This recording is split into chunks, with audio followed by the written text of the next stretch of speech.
Today on XPlay, Rocksteady's new Suicide Squad game somehow makes giant shark people even cooler.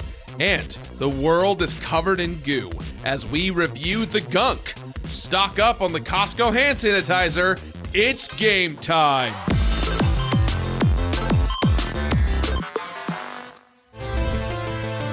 Hello, and welcome to XPlay. What's covered in black goo that only trained professionals can remove?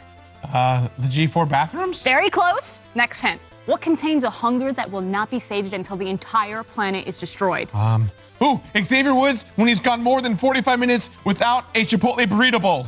Okay, last hint. Do not this up, Gerard. Okay. What features the amazing acting talents of Fiona Nova? Fiona Nova pretending to call in sick to invitation to party so she can stay at home and play Halo Infinite all day? It's a review of the gunk! Oh, right. Of course, because she's the main character in it. Check it out. Some words are just objectively fun to say, like salubrious or titular. So when I heard there was a game called The Gunk coming out, I was basically on board just to have an excuse to say the word gunk over and over. Gunk, gunk, gunk. That's fun. But while the silly word can get me in the door, it's up to the gameplay and presentation to keep me there. Hey everyone, and welcome to our review of The Gunk. In the name of full disclosure, G4 has a connection to this game. The lead character of Ronnie is voiced by one of our very own hosts, Fiona Nova, who is a delightful person and who is also too busy to make an appearance in this review.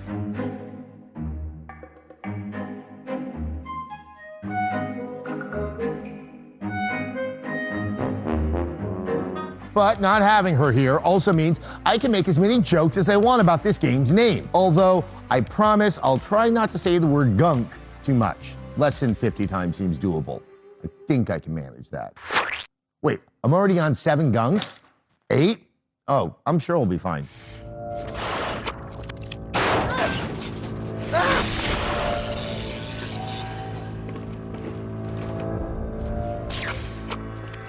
The Gunk was published by the folks at Thunderful and developed by ENunn, the team behind the SteamWorld Dig games. As a 3D platformer, it's a sizable step up production-wise, but still built around placing a day-to-day activity into a heightened sci-fi environment. Digging is a staple of games and pretty much always satisfying. And the Gunk looks to do the same for vacuuming. In fact, satisfying seems to be the main feeling this game is going for, and if you've ever stood in your home and surveyed your newly cleaned floors with a feeling of smug accomplishment, you know exactly why.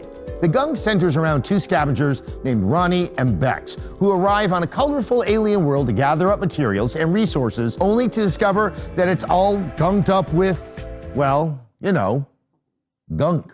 A mysterious black slime that's suffocating the local plant and animal life. Ronnie is conveniently equipped with a big orange power glove that she calls Pumpkin, and immediately starts cleaning up the gunk and restoring the local nature to its brightly colored self. The planet eventually reveals itself to be home to mysterious ruins, which at this point, I'm just going to assume is the case with literally every planet in the galaxy. As she gets invested in this mystery, it tests her relationship with her partner, Bex, causing all sorts of tension between them. Because sure, physical gunk is bad, but we all know that brain gunk is even worse. And yes, brain gunk is what I call emotions now.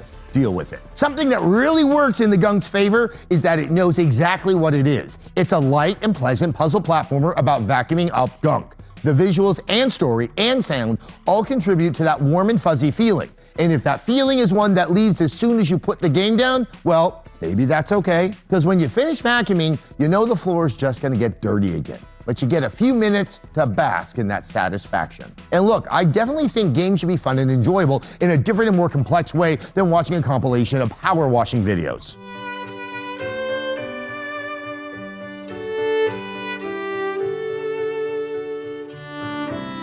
But just look at that. It's impossible to deny how satisfying it is. Oops, there's that word again. No, not that word, satisfying. I didn't even say gunk. Ah!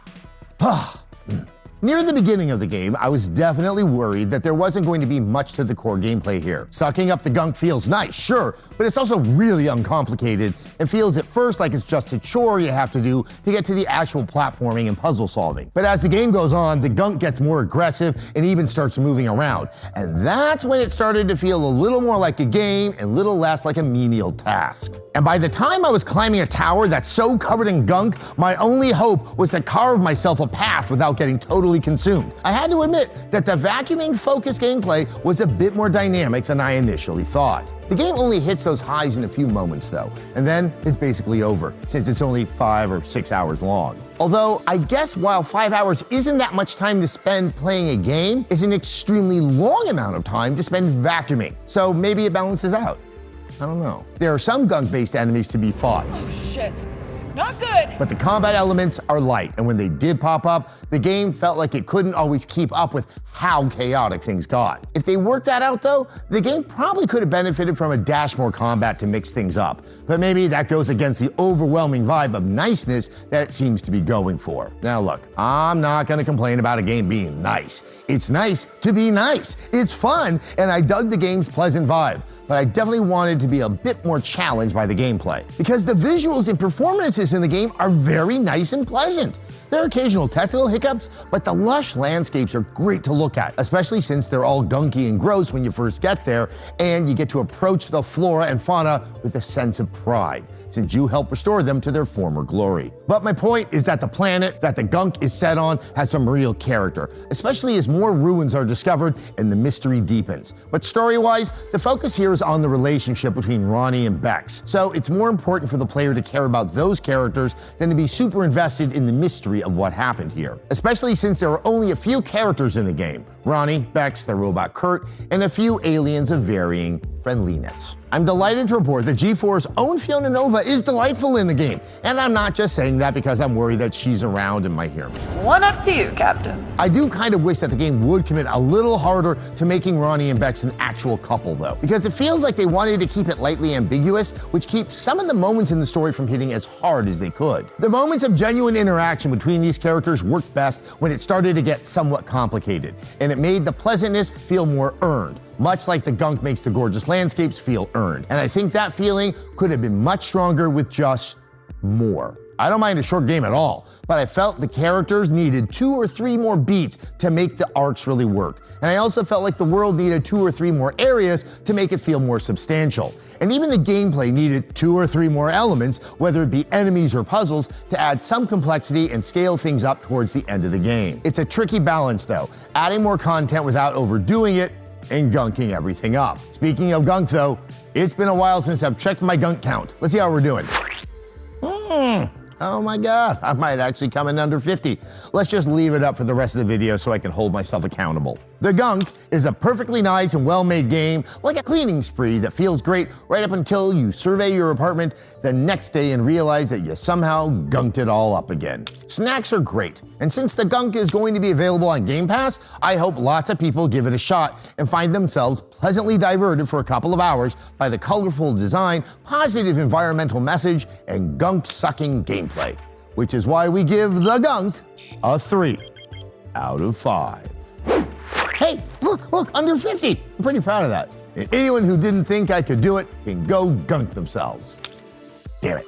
Here are the top 5 things you deserve to know about the Gunk. Thirst Quenched by Dr. Pepper. Number 1, Gunk first, story second.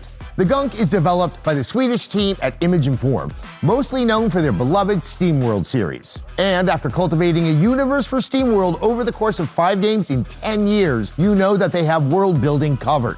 So when the team at ENunn saw how ridiculously gratifying the gameplay mechanic of sucking up black slimy gunk is on an early prototype of the game, they had no trouble in crafting an immersive story to go with it.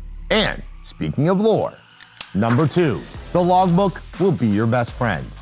If you're the kind of gamer who gets caught up reading every single item description, every piece of lore, or has picked up every copy of the lusty Argonian maid in every tavern in Skyrim, instead of actually playing the game, then the Gunk has you covered. Even though you wouldn't want to be covered with the Gunk. As you explore this distant planet, everything you scan and discover will be recorded into your logbook to peruse at your leisure. It just goes to show that the real adventure to be found in outer space is all of the things you learned along the way. Number 3, first time in 3D. This is ENunn's first foray into a 3D action adventure game, and in turn, they wanted to work on the most powerful hardware available. This led the team to focus exclusively on Xbox's hardware in order to create 3D visuals required for its gunky, sucking goodness. Shots fired, Sony. To be honest, we're just happy that this development's jump to 3D is more like Mario's and less like Sonic's. Huh? Yikes. Number 4, Power Glove. Sure, this game may be an Xbox exclusive, but the main tool you'll be using to fight the gunk sounds like it's straight from Nintendo history. That's right, it shares a name with your favorite short-lived NES peripheral, the Power Glove. But unlike its predecessor, Ronnie's Power Glove in the gunk is really good at what it does, whether it be eradicating the titular gunk to restoring nature to its former beauty. She even has a nickname for the tool, Pumpkin. Number 5, the main character owes me money. Do you know that the voice actress for Ronnie owes me $15.42? That's right. G4's own Fiona Nova voices the main character of the gunk. Not only is Fiona an accomplished voice actress, she also claims she forgot her wallet at lunch on November 23rd, and I had to pay for a large tuna sub. Hold the banana peppers, barbecue chips, and a large Dr. Pepper. Fiona, if you're watching this, please pay me back. I'm hungry. And if she's not watching, everyone please get hashtag Fiona Nova tuna sub trending, and I'm sure she'll get it. This has been the top 5 things you deserve to know about the gunk. Don't forget to treat yourself to an ice-cold Dr. Pepper. Oh! I'm so glad the gunk was fine. Just fine. Now I don't have to strategize how to bail out of a 3-story window to avoid Fiona. I know, such a bummer. But just because the gunk was okay doesn't mean you have to put up with decent to good games all the time. There are plenty of disappointing choices on Game Pass, I'm sure. And some good ones. Check out our extended conversation about the gunk, indie titles, and Game Pass after the break.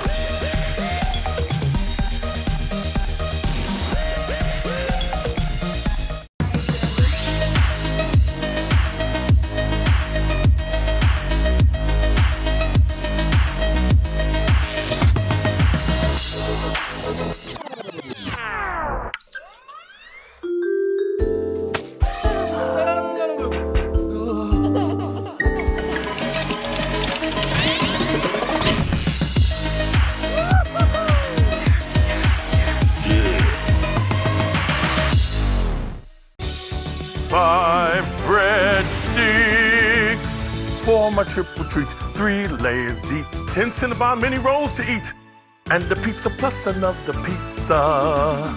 The triple treat box, only from Pizza Hut.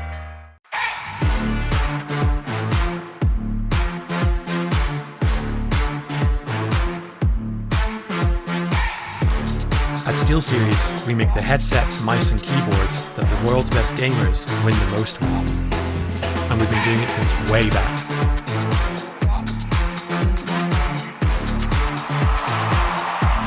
It's up to you how far you go, but whatever you do, go for glory. What's the recipe for surprising the kids, treating yourself, and ditching dish duty? You're looking at it. Order your Pizza Hut faves like original pan, original stuffed crust, and more at pizzahut.com.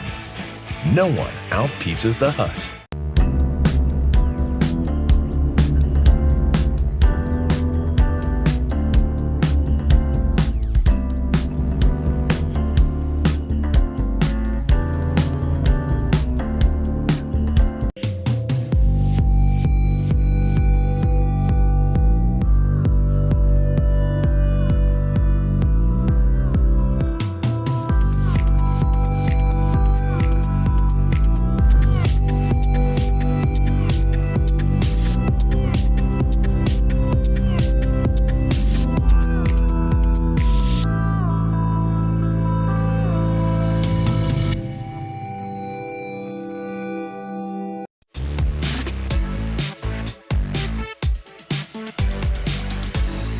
Welcome back to XPlay.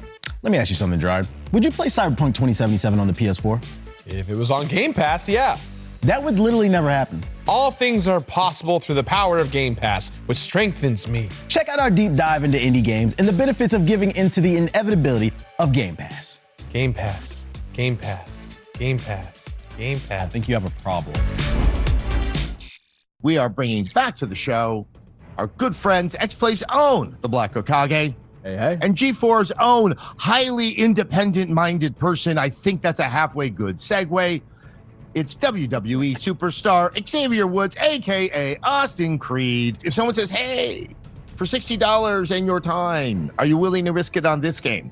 Versus, hey, you already are paying $10 a month for this subscription. Would you like to give it a whirl? And if you don't like it, really, no harm, no foul. It strikes me that this really is a helpful thing for unique, maybe less marketable titles, especially those that are in the indie game scene. Xavier, am I crazy in thinking this way? No, not at all. I think that there's a lot of titles that I've definitely gotten the chance to play because of Game Pass that I may have missed the first time around. I feel like Game Pass has given me the opportunity months later, years later, to jump back into these games and go, oh yeah, I meant to jump into this, and now I get the opportunity to, and it's something that I'm already paying for. So I've been really liking Game Pass and getting to go through my back catalog of stuff I missed. I think it depends on what kind of gamer you actually are, because like if you're somebody who just plays a certain type of game every year, Call of Duty, Madden, I don't know, 2K, you might not be into this. But if you are an open-minded individual that's like super hardcore, the Game Pass is amazing. Like I would actually argue, I wish the Game Pass was a thing when I was in college and I was starving and I had to spend my last dollars on Mass Effect 3. And it would have been nice if I was on the Game Pass, because it was a long week, trust me. But I had to know what happened at the end, and it was upsetting. But yeah, I think the Game Pass is amazing. It adds a lot of value to people's lives, especially when you're on a budget. I'm not mad at it. And I'm starting to think that like Game Pass, it's giving this visibility by virtue of it being on Game Pass, beyond the fact that you can kind of ostensibly pay it just for the monthly fee. It's the fact that it made it to Game Pass in the first place for an indie game. It seems like they're doing some of that essential sifting and curating that I think is the biggest struggle inside of the indie game space. Especially with a lot of these indie games, you know, they might not have the money or the backing to do a full crazy marketing scheme, so that might be a reason that you missed it. I've heard, and with a touch of skepticism, I've heard some data that a lot of people are still buying things that are on Game Pass, even if it's been on Game Pass. You would think it would cut into purchases, but that doesn't necessarily seem to be what the data is telling. Yeah, I mean, I feel like that makes sense because more people are going to be able to play it, and there's more word of mouth. I might play it and tell one of my friends, oh, you got to go get this game, it's on Game Pass. I'm 2 days late. Should I go pick it up? Yeah, you should go buy it.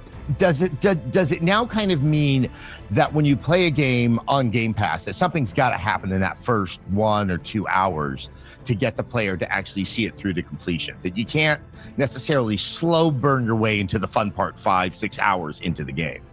I think it depends on the person. I would say on average, probably yeah.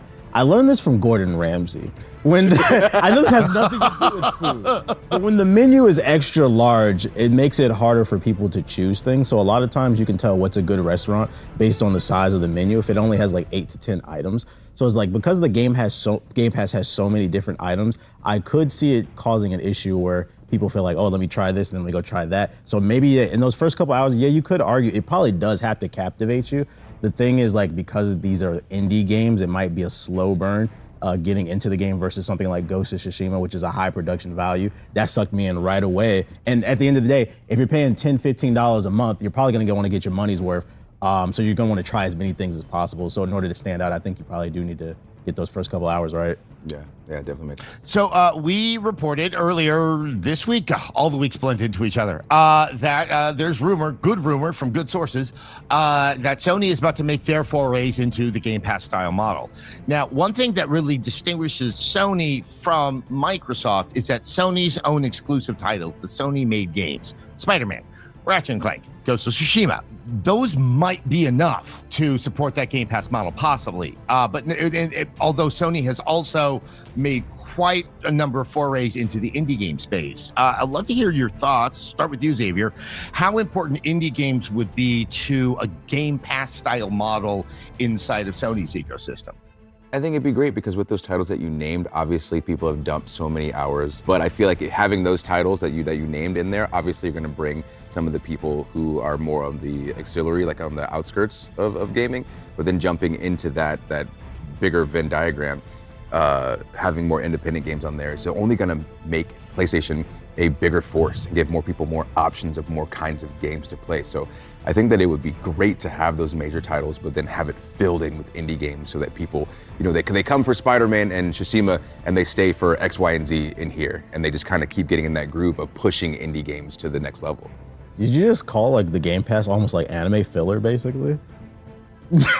I mean, I guess, but honestly, so I like filler because sometimes you find things in there that hit you more and resonate more with you than what these bigger blockbuster titles do. Oh no, for sure. You know? Bigger doesn't necessarily mean better. Yes, very true. They're the games that don't take themselves as serious sometimes. You're actually getting to play a video game and you forget that when we were kids, we didn't need all of these crazy things and we didn't want for X, Y, and Z. We were like, hey, is this game fun? Yes. All right, let's play it. And I feel like a lot of indie games still have that quality of life to them where their main focus is this is a fun game. Yes, it looks great. Yes, the story is great, but at its core, these are just fun games made by people who love playing video games. Sometimes I feel like in games and media it can get a little boring because we all talk about the same games, but when you can have more people picking up games and create, like Undertale, like I never would have heard of that game if it wasn't for the Steam community propping it up. So I think that, with them having Game Pass on PlayStation, if it does become a thing, I think that'll be dope because it'll prop more games up. Final thought. So Gunk, it's a puzzle platformer, but it involves vacuuming up gunk. Obviously, it's just such a knockoff of Blink's The Time Sweeper 1 and 2. I'm just curious your thoughts that, are there any other household tasks, maybe wiping or Swiffering, that you think also merit their time in a video game as kind of a key mechanic? Xavier? I would say cooking, but you can do that in VR. Cooking games. Is the question the best like household task in a game? So. Yes, exactly. The best, the unsung household task that deserves a game mechanic. Folding clothes. Ooh. I would like to play a game where you get to play as like a simulator as a Ramba. You know those robots? Ooh, yeah. Yeah. Ramba platformer. Mapping out that Just area. slowly just cleaning it all up. Yeah. I can feel that. Well, as always, it's such a pleasure to have the both of you to chat through indie, AAA, and household chores. Thanks again, guys. Don't go anywhere. The next segment has a talking shark man. Come back after the break for our deep dive into Rocksteady's Suicide Squad.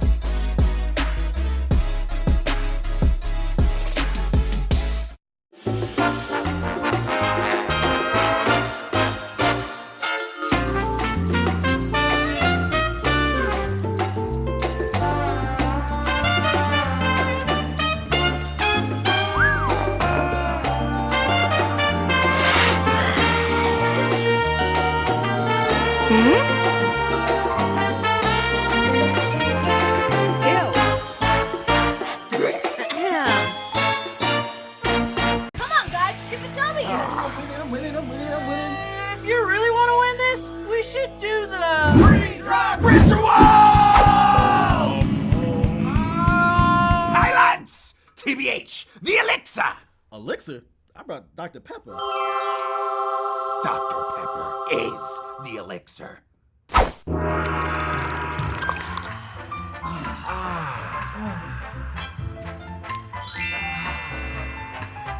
Hi, thanks for joining the Payne Motors quarterly earnings call.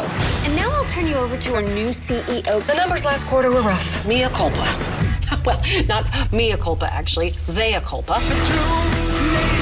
Let's sell the crap out of this car. It looks like the car was assembled by a spider on LSD who also had bad taste. It tested well. American Auto premieres January 4th on NBC and watch 2 episodes now on Peacock. She moved to New York to follow a dream. Welcome to the Empire State. And then she's a victim of a violent murder. New York detectives have seen it all. You want to give that family justice. And only we can take you to the scene of the crime. The person who did this murder was very familiar with the Opera House. It takes a city of dreams to create these nightmares. It was a world-famous pizzeria. Does this have something to do with the mafia? New York Homicide, a new series, premieres Saturday, January 1st, only on Oxygen True Crime.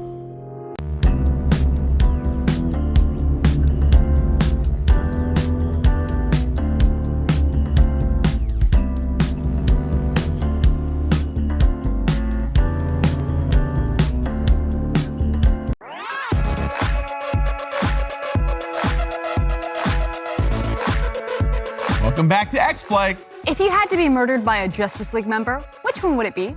That's horrible. Also, boost your gold. I said a Justice League member, Gerard, not whatever X-Play tier B-Squad character pops into your head. Booster Gold was on the Justice League, Frost. We don't have time for a thorough dismantling of your poor choices, so we'll just have to settle for this discussion segment instead. We saw some gameplay from Rocksteady's Suicide Squad, Kill the Justice League. We thought we'd take some time to discuss it with our group of own unemployed social rejects, Adam and Gerard. Yes. Yep. Yes. Yeah. All right. Very. I work for free. So we're gonna actually talk about our initial thoughts, and I actually want to take the helm on this. Go for it. I gotta say, this was the highlight of the show, the Game Awards show. Ooh. And I think what impressed me most about this trailer was the scale and the verticality of it all. They had people running up the buildings, jumping real high. It kind of gave me Crackdown vibes. To see, first of all, I didn't know King Shark was that agile. They also made somehow Boomerang look kind of cool. The Arkhamverse, which Suicide Squad is in it. But it's so dark. Suicide Squad is anything but that. It is all about kind of goofy. So to see how the goofy, sort of plays inside of that world, I think is probably the biggest challenge. I don't think there's pressure per se because it lacks Batman. I think there's more pressure because they're coming off of Arkham Knight. I mean, that game blue screened my PC like 3 different times. Yeah. So like for me, I just need them to put out an experience that's as smooth as possible. And like to me, it looks also like this game is just a labor of love in terms of just fun. Yeah. Batman's a little too serious. I'm not the biggest Batman fan. Oh. He's a little too serious. Judge me, whatever. But Suicide Squad looks like it's just a game that you can put up with the friends and just have fun with. And for me, that's the experience I'm looking for. I'm just hoping that optimization is there. Already out the gate, I'm already a little more excited for this than I was for Guardians of the Galaxy, because I loved Guardians of the Galaxy. I think it's a better license for co-op because I think the characters complement each other. I think had Guardians gone co-op, I think you would have realized how limited I think some of those characters are in a gameplay context, not as a character. So in terms of gameplay context, will synergy matter to you? Do you feel like you need to have like different abilities that complement another, or you just don't care, you just want to be able to control the characters? I still don't really understand Captain Boomerang, but I do understand like you're probably gonna want to have your King Shark out front. You're probably gonna want to have Deadshot, like he's not. Where does Harley Quinn He sit, shouldn't be though? meleeing, I don't think. Right. And that, and then Harley Quinn is also like gonna be up there with King Shark, with the melee, with the bat, with that kind of. And I guess, I guess Captain Boomerang's from I have no idea. So what other secondary or villain characters do you guys want to see in this game? It's only the Justice League? Do you want to see any special appearances? It's one of those where, as much as I love DC and I love the operatic qualities, it can take itself a little too seriously. Oh, for sure. And this is a great moment, I think, for DC itself to kind of like, let's have a little bit more fun. I would love to just see Calendar Man. Wow! I love that. I would love. I love getting weird in that way, and I'd love to see how they're gonna portray that, how it's gonna affect what's going on. That just seems so fun to me, and in the spirit of the Suicide Squad. One thing that would be really cool I would like to see from a gameplay standpoint is like multipliers that reward you for like killing people in style or getting like combos to turn it into a competition, because it almost kind of is being in the Suicide Squad. Well, I mean, you're kind of hitting it like what was so revolutionary, I don't think it is anymore, about the Arkham games. As long as you weren't getting that hit, it got cooler and cooler and cooler, and that's Rocksteady's. Like that really is what they became known for. Looking at this trailer, I was like, ooh, it looks like they had fun making this game. And that's the vibe I'm getting. So I'm getting a reinvigorated vibe from them, and hopefully we can see something original in the gameplay. That's one thing that I am concerned. I'm looking for something that stands out from Arkham. Like, I saw a lot of shooting. The only thing I saw was really the verticality, them running up the buildings and jumping all over the place. But is it gonna be a different type of combo system? I would like to see co-op puzzles, because that was a big aspect of the Arkham series. If there are moments where it kind of slows the game down a little bit and it makes you use the different abilities of the characters to solve different type of environmental puzzles, that would be a dope addition to the game. Because I don't think we're gonna get the stealth sequences that we had in the Arkham game. Sharks that would seem big. totally very, very, very strange. I am so impressed. That was not what I was expecting at all. Again, we have to take trailers with grains of salt, especially at award shows and things like E3, because we've learned over the last several years it's not really real until we can actually see it. If I see some gameplay, I can immediately establish how I feel, at least from a, you know. And it makes having these discussions so much easier. Right. You actually have something to point to discuss rather than, you know, well, it could be like this. and it could not. I hope it's good. Yeah. Thank you for watching our show. How is Booster Gold a member of the Justice League? It literally makes 0 sense. Yeah, neither does spending 7 years making a Suicide Squad game, yet here we are, Frost. Bye, Muppets. Bye-bye. I told you he was on the squad. That is a terrible outfit.